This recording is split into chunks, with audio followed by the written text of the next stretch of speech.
الحمد للہ وحدہ لا شریک لہ والصلاة والسلام علی من لا نبی بعدہ وعلی آلہ واصحابہ الذین اوفوا عہدہ اما بعد فاعوذ باللہ من الشیطان الرجیم بسم اللہ الرحمن الرحیم اہدنا الصراط المستقیم صراط الذین انعمت علیہم غیر المغضوب علیہم ولا الضالین اللہم صلی علی محمد وعلی آل محمد کما صلیت علی ابراہیم وعلی آل ابراہیم انک حمید مجید اللہم بارک علی محمد وعلی آل محمد کما بارکت علی ابراہیم وعلی آل ابراہیم انک حمید مجید۔ اللہ تعالیٰ کے فضل و کرم سے صراط مستقیم کورس برائے خواتین آج مکمل ہوا ہے۔ خواتین اور میری بیٹیاں یہ بات نشین فرما لیں کہ ہم نے خواتین اسلام کے لیے صراط مستقیم کورس ترتیب دیا ہے، جس کی ترتیب یہ ہے کہ صراط مستقیم کورس میں دراصل 40 درس اور 40 اسباق ہیں، اور ہر سبق میں 5 چیزیں ہیں۔ نمبر 1 قرآن کریم کی آیت کریمہ، نمبر 2 حدیث مبارک، نمبر 3 عقیدہ، نمبر 4 مسئلہ، نمبر 5 مسنون دعا۔ اب اصل تو کورس یہ 40 دن کا ہے، لیکن اگر خواتین کے پاس وقت کم ہو اور خواتین سمجھدار ہوں، وہ چاہیں تو اس کورس کو 20 دن میں بھی پڑھ سکتی ہیں، روزانہ 2 سبق پڑھ لیں۔ اور اگر خواتین سنجیدہ ہوں، وقت کم ہو اور محنت فرمائیں تو اس کورس کو وہ 10 دن میں بھی مکمل کر سکتی ہیں، یعنی روزانہ 4 سبق پڑھ لیں۔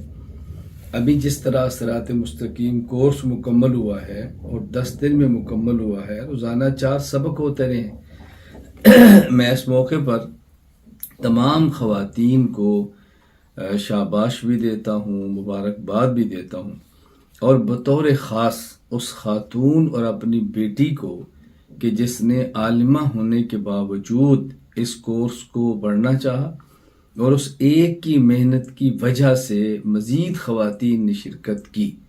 اللہ تعالیٰ ان کے اس اخلاص کو قبول فرمائے اور مزید خواتین کو اس ترتیب پر چلنے کی توفیق عطا فرمائے۔ پھر معلمہ کو کہ جنہوں نے ماشاءاللہ بہت محنت کے ساتھ اس کورس کو مکمل کیا ہے۔ آپ یقین فرمائیں، میں یہ بات دیانتداری کے ساتھ کہہ رہا ہوں کہ ای مرکز کے ساتھ منسلک خواتین جو معلمات ہیں، جس قدر وہ محنت کرتی ہیں، میں بخوبی اس سے آگاہ ہوں۔ باوجود اس کے کہ ان کے گھر کے مسائل ہیں، باوجود اس کے چھوٹے چھوٹے بچے ہیں، باوجود اس کے مہمانوں کی بہت آمد ہے، اس کے باوجود بحمد اللہ تعالی وہ شب و روز اپنے کام کے اندر لگی ہیں۔ اللہ تعالیٰ ان کی محنت کو قبول فرمائے، اور میری خواہش ہے کہ پوری دنیا سے اسی طرح ہماری خواتین اسلام جو روحانی بیٹیاں ہیں وہ اس کام کے لیے تیار ہوں اور دین کا پڑھنا اور پڑھانا وہ شروع فرمائیں۔ تو اگر کسی بھی علاقے میں کہیں بھی کام کی ضرورت ہو تو میں مشورہ دیا کرتا ہوں خواتین کو کہ آپ سب سے پہلے صراط مستقیم کورس منعقد کریں۔ اس کے ساتھ آپ کے ساتھ چھوٹی عمر کی، درمیانی عمر کی اور بڑی عمر کی عورتیں جڑیں گی۔ انشاءاللہ العزیز آپ کے کام کے لیے یہ صراط مستقیم کورس ایک سنگ بنیاد ہوگا۔ تجربہ شرط ہے، آپ اس کو آزما کر دیکھیں۔ میں آج اس صراط مستقیم کورس کے اختتام پر چند ایک باتیں بطور نصیحت کے اپنی تمام بیٹیوں سے گزارش کرتا ہوں۔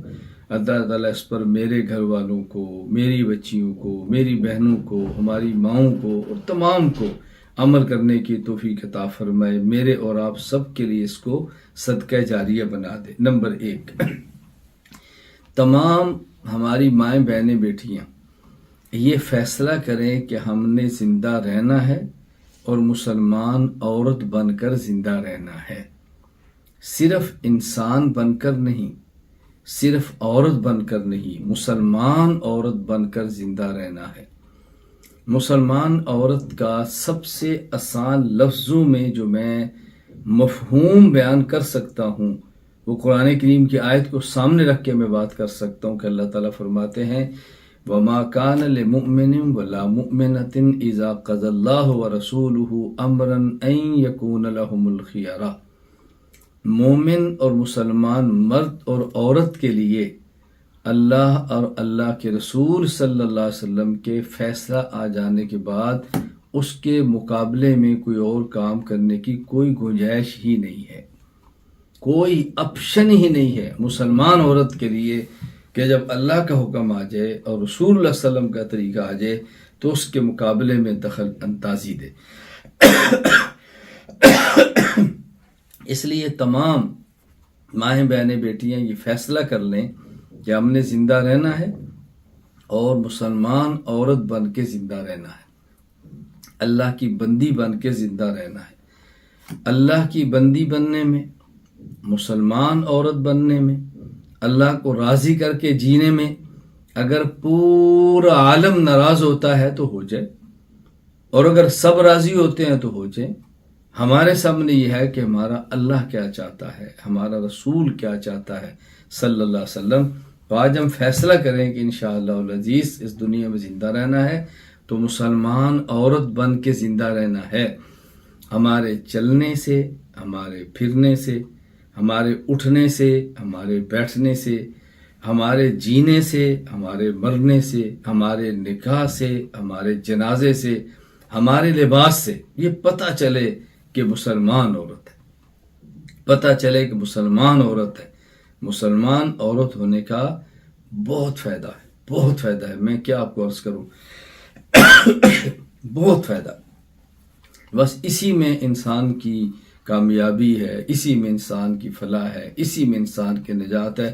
تو نمبر 1 فیصلہ کریں کہ ہم نے مسلمان عورت بن کر زندہ رہنا ہے۔ نمبر 2، عورت کا معنی ہی پوشیدہ ہے، مستورات مستورتن کی جمع ہے، اس کا معنی ہی پوشیدہ ہے۔ اس لیے یہ فیصلہ کر لیں کہ ہر حال میں ہم نے پردہ کرنا ہے، اور یہ بات ذہن نشین فرما لیں کہ پردہ کس نے کرنا ہے؟ جو مسلمان عورت ہے۔ میں اس کو نہیں کہہ رہا جو مسلمان عورت نہیں، میں اس کو کہہ رہا ہوں جو مسلمان عورت ہے۔ جب کلمہ پڑھ لیا تو اللہ کا فیصلہ آ گیا، یا ایھا الذین آمنو، اے ایمان والو، ادخلوا فی السلم کافہ، اب تم اپنی مرضی چھوڑ دو، کامل اور مکمل اسلام میں داخل ہو جاؤ۔ مسلمان عورت فیصلہ کرے کہ ہم نے ہر حال میں پردہ کرنا ہے۔ کس نے پردہ کرنا ہے؟ مسلمان عورت نے۔ کس سے پردہ کرنا ہے؟ ہر اس شخص سے پردہ کرنا ہے جس شخص سے کسی عورت کا نکاح ہو سکتا ہو۔ کتنی آسان سی تشریح ہے۔ بہت ساری عورتیں پوچھتی ہیں میں نے فلاں سے پردہ کرنا ہے، میں نے فلاں سے پردہ کرنا ہے، کس سے پردہ کرنا ہے، کس سے نہیں۔ آسان سی تشریح یہ ہے کہ جس مرد سے کسی عورت کا زندگی میں کبھی بھی نکاح ہو سکتا ہے، اس مرد سے عورت کا پردہ کرنا فرض ہے۔ یہ واجب اور سنت اور مستحب نہیں ہے، فرض ہے عورت کا پردہ کرنا۔ عورت اس کا بہت زیادہ خیال کرنا چاہیے۔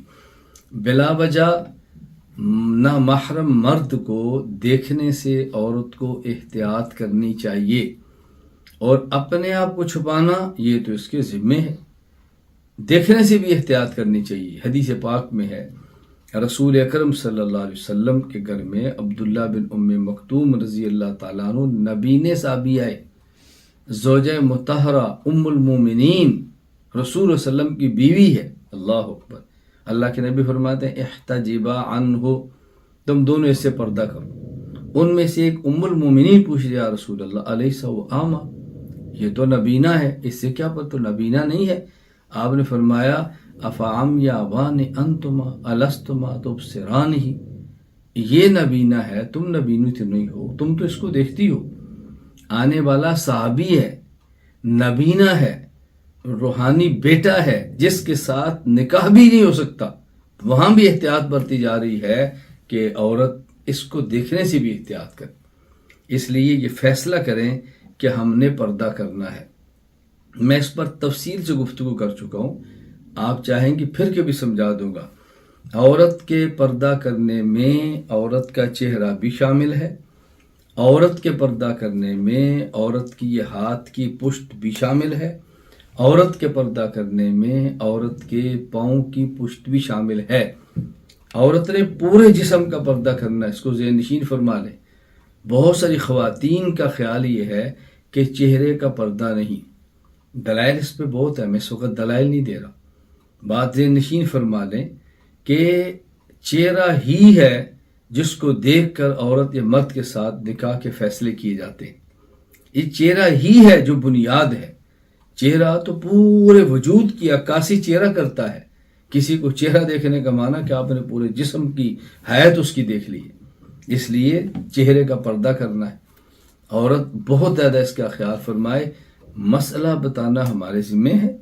اگر آپ کی کوئی الجھن ہو، کوئی علمی اشکال ہو تو اس کو دور کرنا میری ذمہ داری ہے۔ اس لیے خواتین ذہن بنا لیں کہ ہم نے پردہ کرنا ہے۔ نمبر 3، ماؤں، بہنوں، بیٹیوں، تمام خواتین نے یہ فیصلہ کرنا ہے اور یہ طے کرنا ہے، پختہ عزم کرنا ہے کہ ہم نے اپنے گھر کے ماحول کو سنت کے مطابق بنانا ہے۔ ہم رسول اللہ صلی اللہ علیہ وسلم کے غلام ہیں، ہم رسول اللہ صلی اللہ علیہ وسلم کی باندیاں ہیں۔ ایک باندی اور غلام کے لیے جائز نہیں ہے کہ اپنے آقا کی منشا کے خلاف زندگی گزارے۔ اپنے گھر کو سنت کے مطابق ڈھالیں۔ یقین فرمائیں، ہمارے گھر کے جو مسائل، مصائب اور پریشانیاں ہیں، یہ رسول اکرم صلی اللہ علیہ وسلم کی سنت سے روگردانی کی وجہ سے۔ میں ایک مرتبہ ایک گھر گیا، اپنے عزیزوں کیا، تو انہوں نے مجھ سے کچھ شکایت کی، جنات اور جادو اور یہ چیزوں کی۔ میں تو چونکہ عام طور پر یہ کام نہیں کرتا، میں نے ان سے کہا کہ آپ کے گھر میں تصاویر لٹکی ہوئی ہیں، آپ اس کو اتار دیں تاکہ شیاطین نہ آئیں، تاکہ رحمت کے فرشتے آئیں۔ تب اس کے لیے تیار نہیں ہو رہے۔ میں نے کہا جب اپنے گھر میں لٹکی ہوئی تصاویر آپ اتارنے کے لیے تیار نہیں ہیں تو بتائیں شیاطین آئیں گے، فرشتے رحمت کے نہیں آئیں گے تو پھر گھر میں مصائب تو آئیں گے۔ اپنے گھر کو سنت کے ماحول کے مطابق بنانے کی کوشش کریں۔ آخر کیا ضرورت ہے بلا وجہ اپنے گھر میں کارٹون کی، بلا ضرور اپنے گھر میں بھالو رکھنے کی، اپنے گھر میں ایسے کپڑے رکھنے کی جس کے اوپر تصاویر جانداروں کی بنی ہیں؟ کیا ضرورت ہے؟ میں دیندار اور بے دین گھرانوں میں فرق نہیں کر رہا، میں سب کی خدمت میں گزارش کر رہا ہوں، اپنے گھر کو سنت کے مطابق بنائیں۔ جب ہم نے کھانا کھانا ہے تو نیچے بیٹھ کے کھا لیں، دسترخوان بچھا کر کھا لیں، ہاتھ دھو کر کھا لیں، سنت کے مطابق پلیٹ کو صاف کر لیں، کوشش کریں ایک برتن میں کھائیں، بلا وجہ زیادہ پلیٹوں میں مت ڈالیں۔ کیا فرق پڑتا ہے؟ کھانے والے کون ہیں؟ شوہر ہے، بیوی ہے، بیٹی ہے، بیٹے ہیں۔ یہ ایک برتن میں کھا لیں گے تو کیا فرق پڑے گا؟ زیادہ برتنوں کی کیا ضرورت ہے؟ اپنے گھر کو سنت کے مطابق بنائیں۔ رات کو سونا ہے، سنت کے مطابق سو جائیں۔ اپنے گھر کو مسنون دعاؤں کا ماحول دے دیں۔ تو فیصلہ کریں کہ اپنے گھر کو سنت کے مطابق ماحول دینا ہے انشاءاللہ العزیز۔ نمبر 4، اپنی اولاد کو دین کی تعلیم دینی ہے، ضرور دینی ہے اور سب سے پہلے دینی ہے۔ میری بات توجہ سے نشین فرما لیں۔ اپنی اولاد کو دین کی تعلیم دینی ہے، بہر صورت دینی ہے اور پہلے دین کی تعلیم دینی ہے۔ ہمارے ہاں سب سے پہلے بطور مسلمان ہم نے دین کی تعلیم دینی ہے۔ اپنے بچوں کو کلمہ سکھائیں، اپنے بچوں کو دعائیں سکھائیں، اپنے بچوں کو اچھے نام سکھائیں، اپنے بچوں کو اللہ کا نام سکھائیں، اپنے گھر میں دینی تعلیم کا ماحول بنائیں۔ ہر حال میں دینی تعلیم دینی ہے۔ میں کہتا ہوں سکول کی تعلیم بھی دیں لیکن اس کا انتظار کریں۔ پہلے بچے کا حق دین ہے، دنیا بعد میں ہے۔ پہلے بچے کا حق دین کی تعلیم ہے۔ دین کی تعلیم مقدم رکھیں، دنیا کی تعلیم مؤخر رکھیں، دونوں تعلیمیں دیں۔ لیکن اگر کبھی اللہ نہ کرے ایسا وقت آ جائے کہ آپ نے دو میں سے ایک ہی تعلیم دلوا سکتے ہیں تو پھر دینی تعلیم کو ترجیح دیں۔ دنیا کی تعلیم کے فوائد موت تک کے لیے ہیں، اور دین کی تعلیم کے فوائد موت تک کے لیے بھی ہیں اور موت کے بعد کے لیے ہیں۔ پھر اچھی طرح ذہن نشین فرما لیں، میں اسکول کی تعلیم کو ضروری سمجھتا ہوں۔ دنیا میں زندہ رہنے کے لیے، ملازمت کرنے کے لیے، کاروبار کرنے کے لیے ہماری ضرورت ہے، لیکن ہم چونکہ مسلمان ہیں، دینی تعلیم ہماری سب سے زیادہ مقدم ہے۔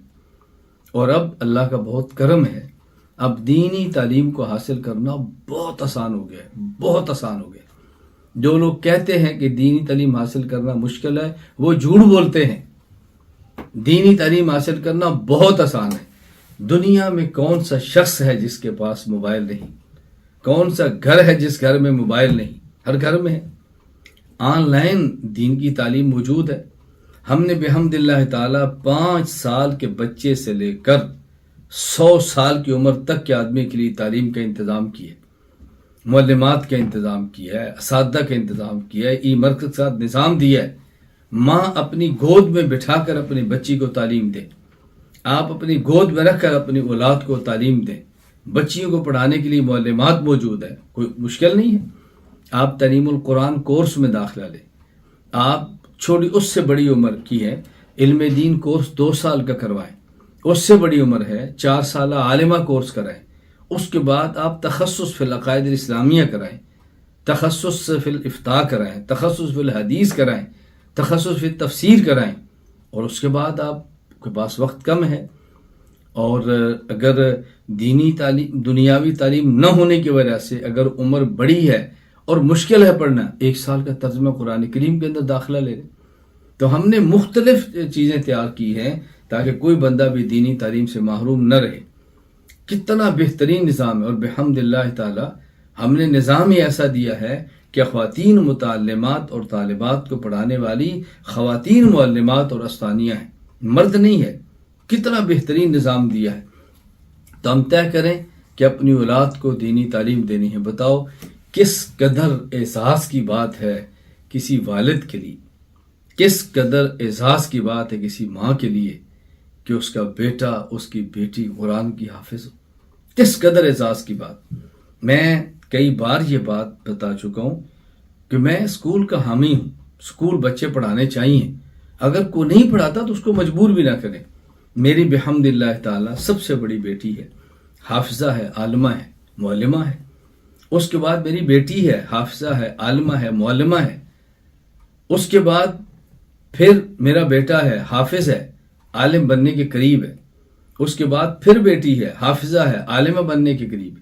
پھر بیٹا ہے، حافظ ہے اور عالم بننے کے قریب، عالم بن رہا ہے۔ اس کے بعد پھر بیٹی ہے، قرآن کریم کی حافظہ ہے، عالمہ بنے گی۔ اس کے بعد پھر بیٹا ہے، 7 پارے ہو گئے، حافظ اور عالم بنے گا۔ اس کے بعد پھر بیٹیاں اور بیٹے ہیں۔ انشاءاللہ اللہ نے چاہا تو میں نے طے کیا ہے، اور یہ کوئی صرف میرا مسئلہ نہیں، میری گھر والیاں، میری اہل خانہ میرے ساتھ اس بات پر متفق ہیں کہ ہم نے اپنی اولاد کو حافظ اور عالم بنانا ہے۔ آپ بھی فیصلہ کریں کہ ہم نے اپنی اولاد کو حافظ اور عالم بنانا ہے۔ حافظ بنائیں، پھر انجینئر بنائیں، حافظ بنائیں اور پھر ڈاکٹر بنائیں، حافظ بنائیں اور اس کو دنیاوی تعلیم میں آگے لے جائیں۔ کون منع کرتا ہے؟ ایک بات میں کبھی بطور تعجب کے کہا کرتا ہوں کہ دنیا کا ہر شخص جو کلمہ گو ہے، مرد یا عورت، وہ یہ بات کہتا ہے کہ قرآن کریم حفظ کرنے سے بچے کا ذہن کھل جاتا ہے۔ میں کہتا ہوں جب آپ اس کو مانتے ہیں تو پہلے حافظ بنا کر ذہن کھول لیں، پھر اس کو انگریزی پڑھا لیں، پھر اس کو ڈاکٹر بنا لیں، پھر اس کو انجینئر بنا لیں، ذہن کھول لیں نا۔ ادھر کہتے ہیں کہ حافظ بننے سے ذہن کھلتا ہے، ادھر کہتے ہیں 15 سال کا ہو جائے تو پھر حافظ بنائیں گے، تو ذہن کھول لیں اس کا۔ ہمارے بچے تو اس سے پہلے بھی حافظ بن گئے بحمد اللہ تعالی۔ تو اب طے کریں کہ انشاءاللہ العزیز ہم نے اولاد کو دین کی تعلیم ضرور دینی ہے۔ نمبر 5، کچھ حقوق ایسے ہیں جو ہمارے ذمہ ہیں اور کچھ حقوق ایسے ہیں جو ہمارے دوسروں کے ذمہ ہیں۔ ہمیشہ ذہن نشین فرما لیں کہ جو حقوق دوسروں کے ہمارے ذمہ ہیں، اگر اس کو یہاں ادا نہ کیا تو قیامت کو ادا کرنا پڑے گا، اور جو ہمارے حقوق دوسروں کے ذمہ ہیں، اگر انہوں نے یہاں ادا نہ کیے تو ان کو قیامت کو ادا کرنا پڑے گا. دنیا میں ادا کرنا آسان ہے، قیامت کو ادا کرنا مشکل ہے. اس لیے تمام مائیں بہنیں بیٹیاں طے کر لیں کہ جو حقوق ہمارے ذمہ ہیں ہم نے وہ حقوق ادا کرنے. آپ یقین فرما لیں، لڑائی کی بنیاد حقوق کا مطالبہ ہے، حقوق کی ادائیگی نہیں ہے. جب حقوق کا مطالبہ ہوتا ہے تو گھروں میں بازاروں میں لڑائیاں ہوتی ہیں، اور جب حقوق کی ادائیگی ہوتی ہے تو پھر گھروں کی اور بازاروں کی لڑائیاں ختم ہو جاتی ہیں. اگر ہم میں سے ہر شخص دوسروں کے اپنے ذمہ حقوق کو ادا کرنا شروع کرے، لڑائی ختم ہو جائے. اور جب حقوق کے مطالبے ہوں گے تو پھر لڑائی ہوگی. تو ہم یہ طے کریں کہ ہمارے ذمہ جو حق ہیں ہم نے ادا کرنے ہیں. ایک ماں ہے، اس کے ذمہ کیا حق ہے، ایک بیوی ہے، اس کے ذمہ کیا حق ہے، ایک بہن ہے، اس کے ذمہ کیا حق ہے، ایک بیٹی ہے، اس کے ذمہ کیا حق ہے. اپنے حقوق پورے کریں. دیکھیں، اس وقت میری گفتگو خواتین سے ہے، اس وقت میری گفتگو مردوں سے نہیں ہے. مرد ذرا سے گفتگو ہو تو میں ان کو سمجھاتا ہوں کہ تم اپنے حقوق ادا کرو، لیکن جب خواتین سے ہوگی تو پھر آپ کو سمجھاؤں گا نا، بیٹی آپ حقوق ادا کرو. حقوق کے مطالبے نہیں، حقوق ادا کرو. اپنے حقوق دبائیں اور دوسرے کے حقوق ادا کریں تو آپ دیکھنا گھر کیسے جنت کا ماحول بن جاتا ہے، گھر کا ماحول کیسے درست ہوتا ہے، لڑائیاں کیسے ختم ہوتی ہیں، جھگڑے کیسے ختم ہوتے ہیں. اللہ ہمیں یہ بات سمجھنے کی توفیق عطا فرمائے. نمبر 6، زیور عورت کو استعمال کرنا چاہیے. زیور عورت کی زینت ہے، اس میں کوئی دوسری رائے نہیں ہے. میں اپنی ماؤں، بہنوں اور بیٹیوں کے زیور استعمال کرنے کے حق میں ہوں، لیکن میں 2 گزارشات پیش کرتا ہوں. نمبر 1، جس عورت کے پاس زیور استعمال کا ہے اس زیور کی زکوٰۃ اس عورت کے ذمے ہے، اس کے شوہر کے ذمے نہیں، اس کے بیٹے کے ذمے نہیں، اس کے والد کے ذمے نہیں، اس کے باپ کے ذمے نہیں، اس کے ذمے ہے. اگر شوہر اپنی بیوی کے زیور کی زکوٰۃ ادا کرتا ہے تو اس کی مہربانی ہے، اس کے ذمے نہیں ہے. کتنی خواتین ایسی ہوں گی کہ جن کے پاس زیور موجود ہے، وہ خود زکوٰۃ ادا نہیں کرتی، ان کا شوہر زیور زکوٰۃ ادا نہیں کرتا یا ادا نہیں کر سکتا. وہی زیور ان کے لیے جہنم کا ایندھن بن جاتا ہے. میں اللہ کا واسطہ دے کر کہتا ہوں کہ اگر زیور کی زکوٰۃ ادا کر سکتی ہیں، شوق سے پہنے، رغبت سے پہنے، آپ کو حق حاصل ہے. لیکن اگر زکوٰۃ نہیں ادا کر سکتی یا زکوٰۃ نہیں ادا کرتی تو اللہ کے واسطے زیور کو اتار دیں، خدا کے واسطے اس کو بیچ کر کسی کام پہ لگا دیں. صدقہ، میں نہیں کہتا صدقہ کر دیں، میں نہیں کہتا خیرات کر دیں، آپ کی ہمت ہے صدقہ خیرات کریں، اپنے کسی کام پہ لگا لیں، مکان بنا لیں، کوئی اور چیز لگا دیں. ایک بات تو میں گزارش کرتا ہوں، اس کا بہت زیادہ خیال کریں. اور دوسری بات، زیور ادا کرتے وقت، پہنتے وقت اس بات کا خیال کریں کہ زیور کس کے لیے پہننا ہے. گھر میں زیور موجود ہوتا ہے، بیوی اپنے شوہر کے لیے زیور نہیں پہنتی. بیوی زیور پہنتی ہے کسی فنکشن کے لیے، کسی پروگرام کے لیے، کسی شادی بیاہ کے لیے، حتیٰ کہ کسی مدرسے اور اسکول میں جانے والی تقریبات کے لیے. میں یہ نہیں کہتا کہ خاتون کا ایسے اجتماع میں زیورات پہن کر جانا جائز نہیں، جہاں صرف خواتین ہیں، جائز ہے، کوئی حرج کی بات نہیں ہے، لیکن اصل حق یہ شوہر کا ہے. خاتون شوہر کے لیے زیور نہیں پہنتی اور دوسری عورتوں کے لیے پہنتی ہے. اصل تو اس کی زیب و زینت شوہر کے لیے ہونی چاہیے، اصل اس کی زندگی تو اس کے ساتھ وابستہ ہے. اس بات کا خیال کرنا ہے آپ نے کہ ہم نے زیور پہننا ہے تو کن کے لیے پہننا ہے. دکھاوے کے لیے پہننا جائز نہیں ہے، کسی کو جلانے کے لیے پہننا جائز نہیں ہے، کسی کو تکلیف دینے کے لیے پہننا جائز نہیں ہے. ذرا یہ ذہن میں رکھا کریں ہم زیور کیوں پہن رہی ہیں. باقی ضروری نہیں ہے، وہ میری رائے ہے، میرا ذوق ہے. میں اپنے گھر والوں سے کہتا ہوں کہ اگر تم زیور سونے کا پہنو تو مجھے خوشی ہے، میرے پاس اتنی استطاعت نہیں ہے میں زیادہ دے سکوں. چاندی کا پہنو مجھے خوشی ہے، لیکن تم آرٹیفیشل زیور پہنو مجھے خوشی نہیں ہے. میں اس پر عورتوں کو منع نہیں کرتا کہ عورتوں کے لیے جائز نہیں ہے. میرا اپنا ذوق ہے کہ عورت پہن سکتی ہے تو خالص سونا اور چاندی پہنے، نہیں پہن سکتی تو کوئی ضروری زیور ہی پہننے. چھوڑ دے. اللہ پاک نے عورت کی ذات کے اندر اگر یہ پاک دامن ہو، اس کو حسن دیا ہے، پاک دامن ہو، زینت دی ہے، جو عورت کے طریقے اس کو استعمال کرنے زیادہ مناسب ہے. نمبر 7،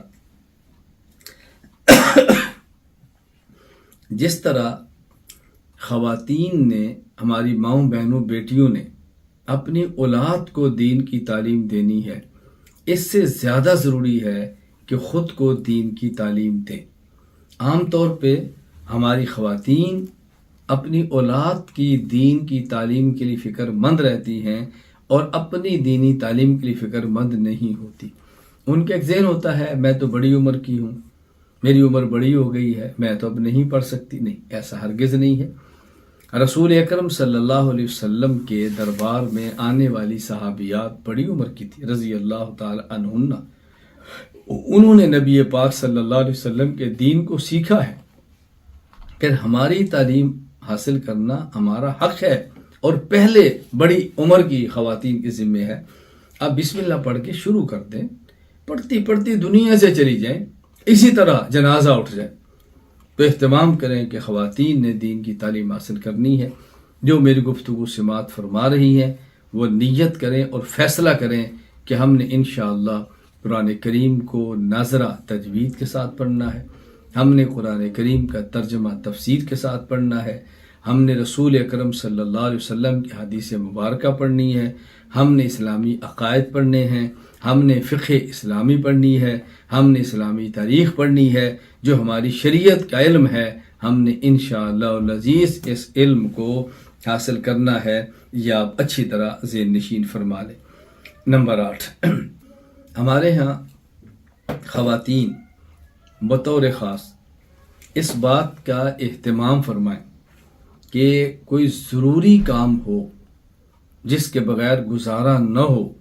خواتین باہر جا سکتی ہیں، گھر سے باہر جا سکتی ہیں، کسی خاندان کی ضروری تقریب میں جا سکتی ہیں، لیکن عورت کا جو عام مزاج ہے وہ بلا ضرورت باہر جانے کا نہیں ہونا چاہیے. اور جب باہر جائیں تو اس کا بہت زیادہ اہتمام کریں کہ پردہ ہو، اور پردہ بھی ایسا ہو جس کو پردہ کہتے ہیں. ایسا برقع نہیں پہننا کہ جس برقعے پر پھول بہت زیادہ ہوں، جس برقعے پر رنگینیاں بہت زیادہ ہوں، جس برقعے پر کڑھائی بہت زیادہ ہو. یعنی اتنا فیشنیبل برقع ہو کہ جو نہ دیکھے اس کا بھی دیکھنے کو دل چاہے. عورت کو ایسا لباس پہن کے نہیں جانا چاہیے. ایسا برقع مت استعمال کریں کہ جس برقعے کے اندر کشش ہو اور نامحرم مرد کو اپنی طرف کھینچے. یہ مناسب نہیں. اس کا بہت زیادہ اہتمام کریں. اللہ میں بات سمجھنے کی توفیق عطا فرمائے. نمبر 9، مردوں کے لیے اور خواتین کے لیے سب کے لیے ضروری ہے. میں آج کی گفتگو خواتین سے کر رہا ہوں.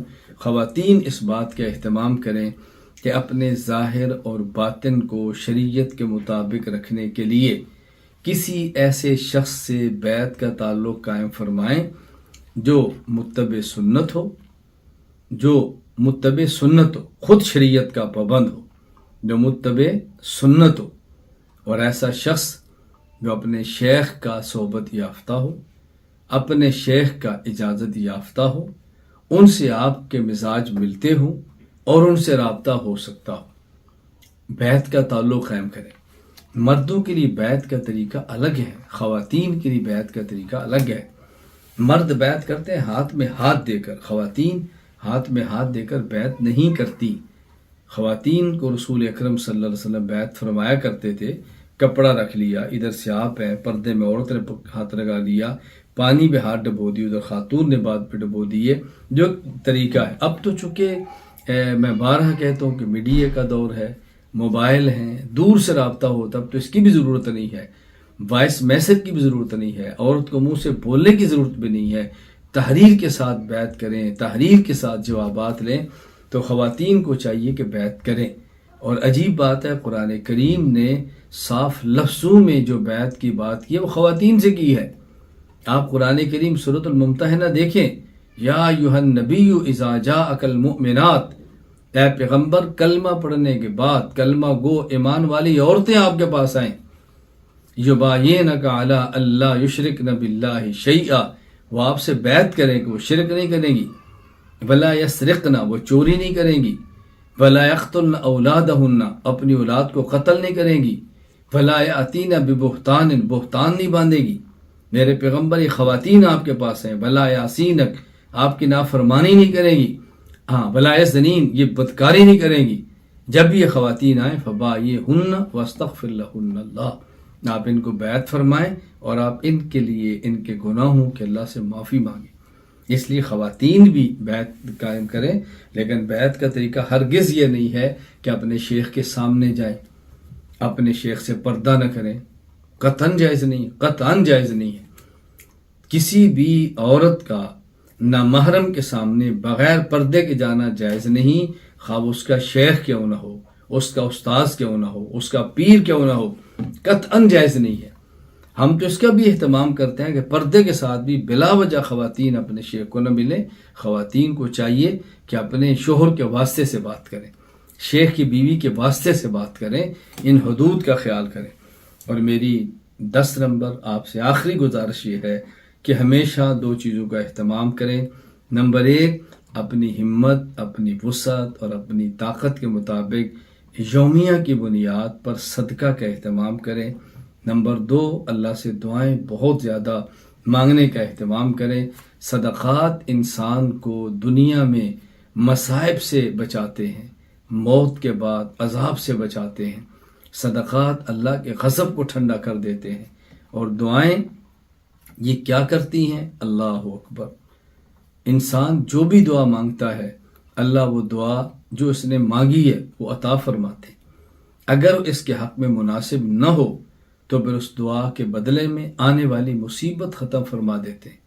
اگر یہ بھی اس کے حق میں مناسب نہ ہو تو موت کے بعد اللہ اس کی مانگے جانے والی دعاؤں کو ذخیرہ کر کے محفوظ رکھتے ہیں اور موت پر اس کا اجر عطا فرماتے ہیں۔ حدیث میں یہاں تک آتا ہے کہ جب انسان کو موت کے بعد اپنی ذخیرہ شدہ دعائیں ملیں گی نا تو اس وقت کہے گا کاش دنیا میری کوئی دعا قبول ہی نہ ہوتی۔ ہم کمزور ہیں، اللہ سے عافیت کی دعا مانگتے ہیں، مانگنی چاہیے۔ تو میری آپ تمام خواتین سے گزارش ہے کہ اس بات کا بہت زیادہ اہتمام فرمائیں کہ یومیہ کی بنیاد پر صدقہ کریں۔ میں 1,00,000 کی بات نہیں کرتا، 1,000 کی بات نہیں کرتا، 100 کی بات نہیں کرتا، 1 روپیہ کی بات نہیں کرتا، 1 پیسے کی بات نہیں کرتا۔ جتنی آپ کے پاس ہمت ہے یومیہ کی بنیاد پہ صدقہ کریں۔ اپنے گھر میں ایک چھوٹا سا ڈبہ رکھ لیں، اس میں تھوڑے بہت پیسے ڈال دیا کریں۔ مہینے کے آخر میں جب جمع ہوں تو آپ کا جو شیخ ہے اس کے واسطے سے، جو آپ جہاں پڑھتی ہیں ان کے واسطے سے، جن سے آپ کا دینی تعلق ہے ان کے واسطے سے خرچ کرنے کی عادت ڈالیں۔ کوئی غریب ہو، کوئی خاندان میں ہو، کوئی جو مجبور ہو، الگ بات ہے، ورنہ عموماً صدقات اپنے بڑوں کے مشورے سے خرچ کریں، اس کا فائدہ بہت ہوتا ہے۔ تو میں نے 10 گزارشات آپ کی خدمت میں کی ہیں۔ اللہ تعالیٰ مجھے اور آپ سب کو عمل کرنے کی توفیق عطا فرمائے۔ وآخر دعوانا الحمدللہ رب العالمین، الحمدللہ رب العالمین، والصلاة والسلام علی رسولہ وعلی آلہ وصحابہ اجمعین۔ ربنا آتنا فی الدنیا حسنۃ وفی الآخرۃ حسنۃ وقنا عذاب النار۔ ربنا لا تزغ قلوبنا بعد إذ هديتنا وهب لنا من لدنك رحمة إنك أنت الوهاب۔ رب اغفر وارحم وأنت خير الراحمين۔ اللهم إنا نسألك رضاك والجنة ونعوذ بك من سخطك والنار۔ اے اللہ کریم، جن خواتین نے صراط مستقیم کورس پڑھا ہے عمل کی توفیق عطا فرما، جس معلمہ نے پڑھایا ہے اپنی شان کے مطابق اجر عطا فرما۔ اے اللہ، جو ہماری مائیں بہنیں بیٹیاں اس بیان میں شریک ہیں ان تمام کی حاجات کو پورا فرما، ان کی جائز مرادوں کو پورا فرما۔ اے اللہ، گناہوں کو معاف فرما، خطاؤں سے درگزر فرما، اولاد کی خوشیاں دیکھنی نصیب فرما۔ اے اللہ، اٹھنے والے ہاتھوں کو بجاہ نبی صلی اللہ علیہ وسلم قبول فرما۔ اے اللہ، اپنے در کا محتاج بنا کر غیروں سے غنی فرما۔ اے اللہ، ہمیں حیا عطا فرما، شرم عطا فرما، ہمارے گھر کو سنت کے مطابق بنا دے، آخرت کی تیاری کی توفیق عطا فرما۔ اللہ تو اپنی محبت عطا فرما، اللہ تو اپنی رضا عطا فرما، اللہ تو ہم سب سے اپنے دین کی مقبول خدمت لے لے۔ یا اللہ جو دعائیں مانگی ہیں اپنے حبیب صلی اللہ علیہ وسلم کے صدقے ان دعاؤں کو قبول فرما. ہماری کوئی ماں بہن بیٹی دعا کا کہنا چاہتی ہو، رابطہ نہ ہو، نہ کہہ سکتی ہو، اللہ ان سب کی دعائیں قبول فرما. کوئی بچہ بیمار ہو صحت عطا فرما، کوئی گھر میں بیماری ہو عافیت عطا فرما، کسی کی کوئی بھی مشکل ہو اپنے فضل سے اپنے کرم سے اس مشکل کو دور فرما. وصلی اللہ تعالی علی رسولہ خیر خلقہ محمد وعلی آلہ وصحابہ اجمعین. آمین برحمتک یا ارحم الراحمین.